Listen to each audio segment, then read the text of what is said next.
Good day, everyone. Thank you for giving the Ngonya Syndicate One the opportunity to speak to you today. As we look forward to 2030, our vision towards the reduction of adverse events is simple but ambitious. Zero preventable harm, system-wide accountability, and to become one of the safest companies in the country. This is the leadership that 2030 calls for. Patient safety is at the heart of what we do every day in healthcare. This is not just a safety campaign, but rather a strategic, data-driven transformation. Today, we will guide you through on how together we can get there. Ilse, please share a story that calls for urgent change. Introduction, Bridget. In support of the case for urgent change, I would like to share the following story with you. It was 12 July 2024. Mrs. X was hospitalized for 18 days. At 7:10, the doctor told her that she can go home if she managed to go to the bathroom on her own. Night staff pulled the bedside rails up, placed the call bell within reach, and requested the patient to ring the bell for assistance. At 12:25, staff heard a noise from isolation room and found Mrs. X on the floor. A bump on the right side of her head was noted. She tried to go to the bathroom on her own, slipped and fell backwards. "I am really fine," was the last word spoken. She developed a brain bleeding, lost consciousness, and passed away on 13 July, 6:15. Every 20 seconds, someone dies from unsafe healthcare somewhere in the world. This is not only a statistic, it is a wake-up call. Bridget, why do you think an urgent transformational change is needed within the healthcare organization? Thank you, Ilse. Life healthcare must transform to meet growing demands of safer, high-quality, patient-centered care. The healthcare industry is facing unprecedented pressure, such as rising patient harm that are sometimes preventable, aging population and complex care requiring safer, more coordinated care, workforce burnout, which increase the likelihood of errors, regulatory scrutiny from accreditation bodies and patients. Lastly, digital advancement that needs adoption with culture change. The organization must undergo transformational change culturally, operationally, and clinically. As Ilse indicated that every 20 seconds someone dies somewhere in the world, transformation is not just necessary but urgent. The change initiative guided by Gotter's 8 steps of framework create a robust roadmap for transforming patient safety. It mobilizes leadership, empowers staff, and builds sustainable improvements in clinical outcomes. The framework helps the organization to move from reactive fixes to proactive and sustainable transformation. Elsa, what do you think is the risk if things stay the same? I agree, Bridget, and without meaningful transformation, the potential risks become increasingly severe and far-reaching for patients, staff, and the organization. Let's discuss a few. We've made a promise of making life better. If patients are involved in an adverse event, it means we did not deliver our promise. Adverse events directly harm patients, and that raises an alarm to look at the processes, as there might be systematic failures, including unsafe and inadequate practices, poor communication and staff competency. Incorrect root cause analysis will result in complications or death, like in the case study example given above. We also stand at risk of losing patients' trust. Family members can lose confidence in the hospital and see them as unable to provide safe care. Negative publicity through word of mouth and social media cause major reputational damage. Litigation for malpractice claims can increase, resulting in hefty financial penalties. Damage to staff morale and retention. Staff may feel unsupported, unsafe, and blamed, which might lead to burnout and resignations. This will affect quality of care greatly. Staff might face disciplinary actions if there is systematic neglect. In short, patient safety events aren't just unfortunate. They are often avoidable, deeply costly, and morally unacceptable. Addressing them is a matter of ethics, economics, and public health. The strategy for life healthcare is to get things done, and we should start now. Over to you, Tshifhiwa. Thank you, Ilse. In our mission to ensure that indeed we make life better, Our Vision 2030 is bold as reflected on our 2024 annual report, with the aim to achieve the following change. Nurses instantly flag risk on mobile tools, errors are predictable, patients experience seamless digital and physical care, staff feel valued, Life Healthcare is recognized as South Africa's most trusted private healthcare provider. To achieve this, we will anchor our journey in Quarter's 8-step change framework. We also recognize the VUCA and bunny world we live in. That is why resilience, psychological safety, predictive analytics, and cross-functional teamwork must be at the core of our change. Life Healthcare's future depends on change readiness, and the time to act is now.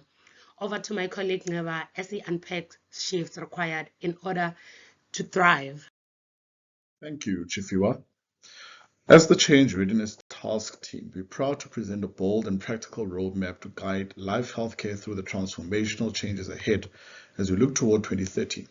Grounded in our operational experience, which is enriched by syndicate discussion and informed by proven frameworks such as Kotta's leading change model, this presentation outlines the critical shifts required across the organization. Our aim is to paint a clear and compelling picture of what true readiness looks like for change and how we can collectively get there. There, of course, is an opportunity in crisis as the healthcare industry is facing an existential crisis, particularly with the emergence of the National Health Insurance Act, which is a transformational shift arising from highly uncertain regulatory environment. In parallel, there's a critical need to strengthen our adverse event management process.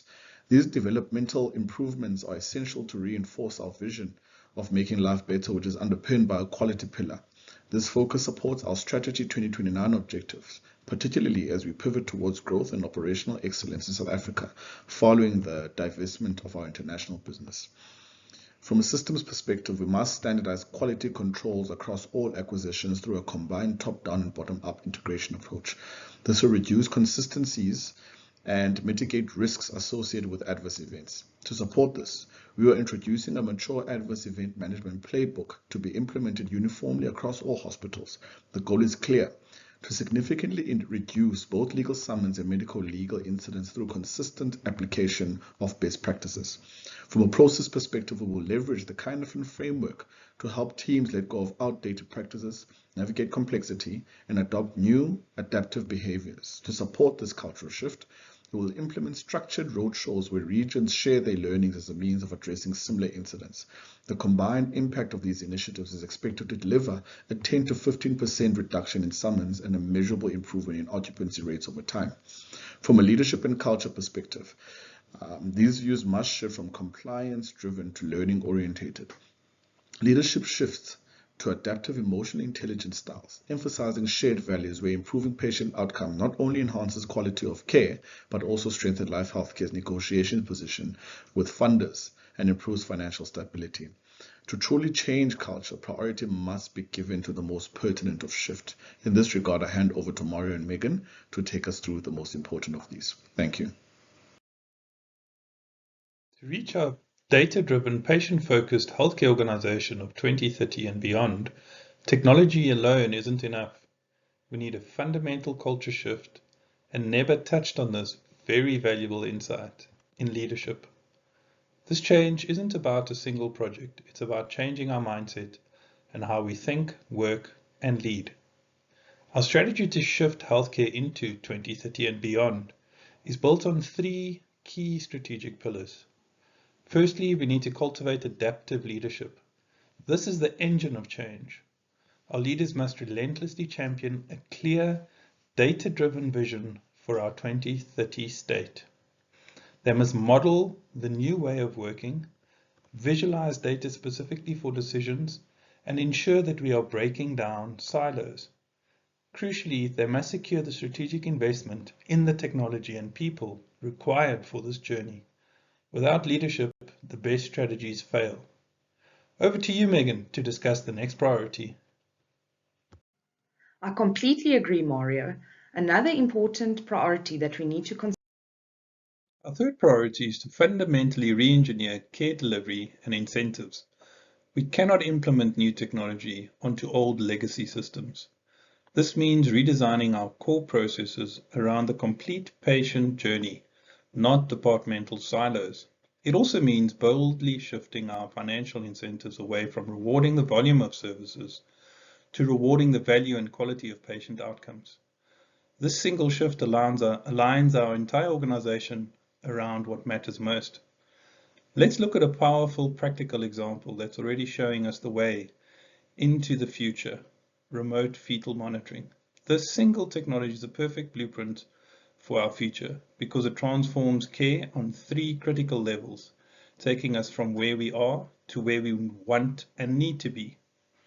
First, it allows LHC to decentralize care, moving care away from the clinics and into the home. Instead of stressful, time-consuming hospital visits or patient visits, the expectant mother is empowered to conduct monitoring from her own couch. This makes care profoundly more patient-centric and integrated into her life, reducing the overall burden on both the patient and the healthcare systems. Second, it enables proactive care, shifting from a snapshot data at a point-in-time view to a live stream. A traditional test is a brief 20-minute snapshot. This technology provides a continuous stream of data throughout the day and night. This rich data allows our AI analytics systems to detect subtle patterns and predict the risk of distress proactively.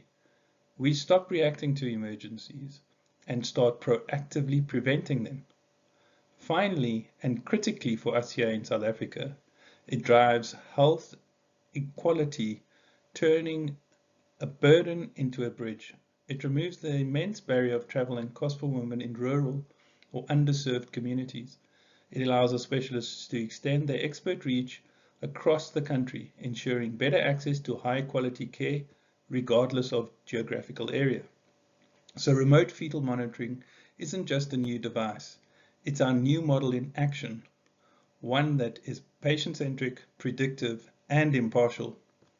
By focusing our energy on these 3 priorities, leadership, workforce, and systems, we will build an agile, patient-centric organization that doesn't just survive into 2030, but defines our roadmap to 2030. Over to you, Megon. Team, we can't forget about stakeholders. They are essential to any change management initiative. It also helps to reduce resistance to change and will contribute to the success of the initiative. All regulatory bodies, insurance providers, the patients and families need to be kept satisfied by doing what is required and reporting any deviations. Transparency creates a trust relationship. Head office, Manco teams at a hospital level, clinical staff, the IT department and the legal team needs to be monitored closely by including them in weekly meetings and circulating the minutes of these meetings via email. WhatsApp groups can also greatly assist in communicating with these stakeholders. Suppliers and administrative staff should be monitored with minimal effect by giving them information on a need-to-know basis. The Life Healthcare College, allied professionals, funders and community should be kept informed by having 2 weekly meetings with the team to ensure that they are updated on the progress. Newsletters should also be sent out to staff and placed on notice boards in strategic areas. Social media posts can help with reaching the community. If we get this right, the change is likely to be a success. Imagine walking into a live healthcare facility where patients experience personalized variation key pathways, feeling empowered and safe with occupancy rates soaring due to the unparalleled outcome. Staff, diverse and skilled, collaborate in real time via digital playbooks, escalating issues swiftly to avert litigation and reducing exposures by almost 15% while simultaneously negotiating premium funder incentives. Leadership also feels like a guiding force in uncertainty, fostering emotional resilience and shared purpose. In today's fast-evolving world, change is no longer optimal, but rather inevitable. Our ability to remain resilient, innovative, and competitive hinges on how ready we are to adapt. By investing in the future, change readiness through agile mindset, upskilled teams, and adaptive systems, we empower our organization not just to survive change, but to lead it. Let's move forward with confidence, commitment, and continuous growth, because the future belongs to those who prepare for it today.